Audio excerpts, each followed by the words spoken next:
முதலமைச்சர் அறிவித்திருக்கிற இல்லத்தரசி திட்டம் மிக சிறப்பான திட்டம் என கொங்குநாடு மக்கள் தேசிய கட்சியின் பொதுச் செயலாளர் ஈஸ்வரன் தெரிவித்துள்ளார்.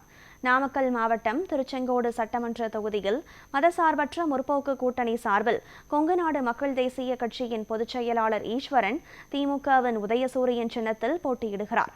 ராமாபுரம், பருத்திப்பள்ளி, அவினாசிப்பட்டி, வண்டிநத்தம் உள்ளிட்ட பகுதிகளில் கூட்டணி கட்சிகளுடன் தீவிர வாக்கு சேகரிப்பில் ஈடுபட்டார். அப்போது திருச்செங்கோடு தொகுதியின் மீது தனி கவனம் செலுத்தி முதலமைச்சர் நிதி ஒதுக்கியுள்ளதாகவும் அவருடைய செயல்பாடுகளுக்கு அங்கீகாரம் அளிக்கும் வகையிலே உதயசூரியன் சின்னத்திற்கு வாக்களிக்க வேண்டும் என பொதுமக்களிடம் கேட்டுக்கொண்டார்.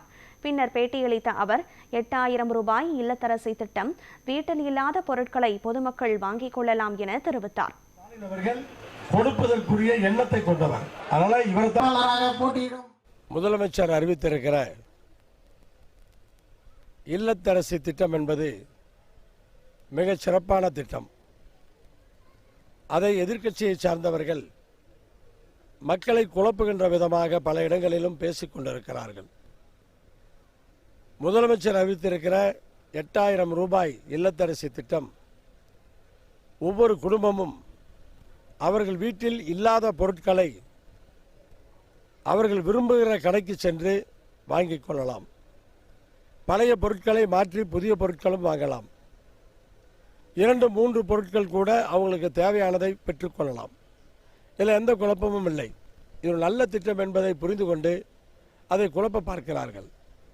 நான் ஒவ்வொரு இடத்திலும் இன்றைக்கு மக்களிடத்திலே கேட்டுக்கொண்டிருக்கிறேன். ஒரு ஃப்ரிட்ஜ் கொடுக்கிறோம் என்று சொன்னால் எல்லா வீட்டிலும் ஃப்ரிட்ஜ் இல்லாமல் இல்லை. பல இல்லங்களிலே ஃப்ரிட்ஜ் இருக்கிறது.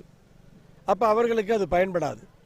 அதனால் இந்த கூப்பன் 8000 ரூபாய் என்பது அவர்கள் இல்லத்தில் இல்லாத பொருளை வாங்குவதற்காகத்தான் இந்த இல்லத்தரசி திட்டத்தை முதலமைச்சர் அவர்கள் அறிவித்திருக்கிறார். இதை எந்த குழப்பமும் இல்லை. எதிர்க்கட்சிகள் குழப்புவதை நம்பி யாரும் குழம்பி போகக்கூடாது.